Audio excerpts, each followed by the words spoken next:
Ryan Spilborghs has been in broadcasting now for quite some time. Before that, he was a 7-year big leaguer. He is on a very special broadcast of the World Series. It's going to be the MLB International broadcast, heard around the world in every single country with the exception of the United States, as the color analyst alongside Dave Fleming, who does a great job doing play-by-play. Spilly, congratulations. That's very well earned and an exciting opportunity for you. Before we get into that, I did want to ask you, though, about your relationship and, more importantly, your late mother's relationship with Fernando Valenzuela. Your mom was an immigrant from Guatemala and had a big fondness for Fernando. Tell me more.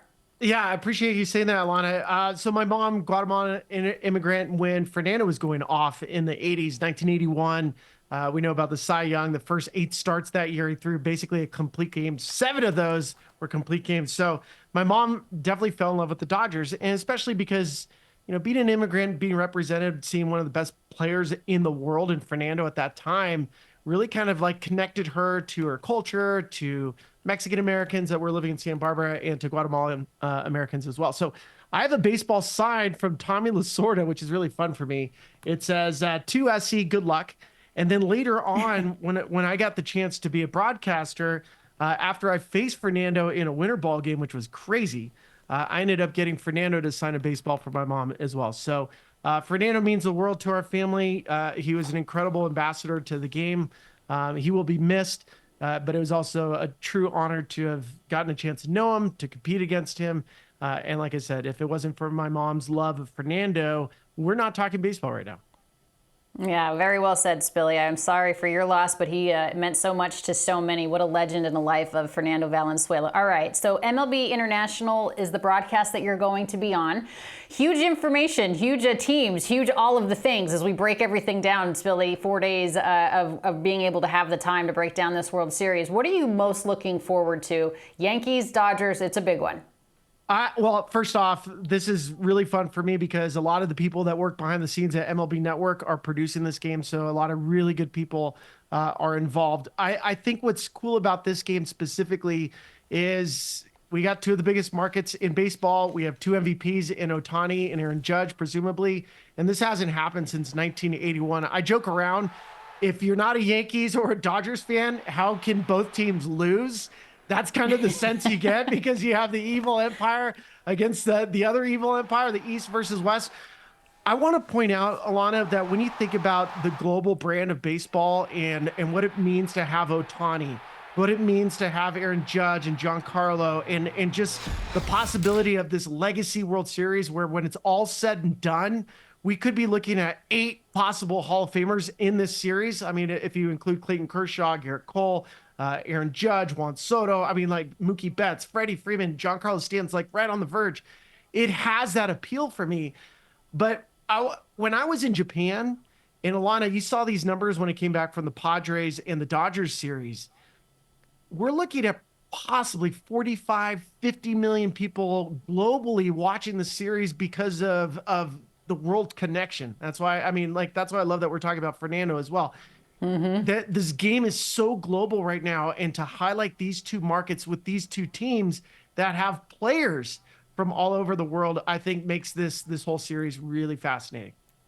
I mean, such an international appeal, obviously, with the players that you had mentioned, and obviously how much the entire country of Japan loves baseball, and obviously Yamamoto and Ohtani, and goes on and on and on. Now, you think about that, too, as far as just the global appeal and what this sport means. And we just talked about Fernando Mania. And I think for today's young generation that didn't get to live through Fernando Mania, they're kind of seeing the same type of thing. Not to compare the 2 players by any stretch. Very different people, very different situations.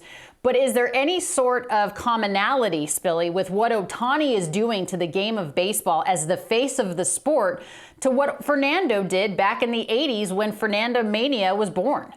Yeah, I do think there's an appeal to it. And in the case of Ohtani, I think what we're seeing right now is, you know, the fact that we have a player from Japan as the best player in baseball, but to do it in a way that we've never seen before, playing, you know, 2 positions. He's a DH. He's a pitcher when he's healthy.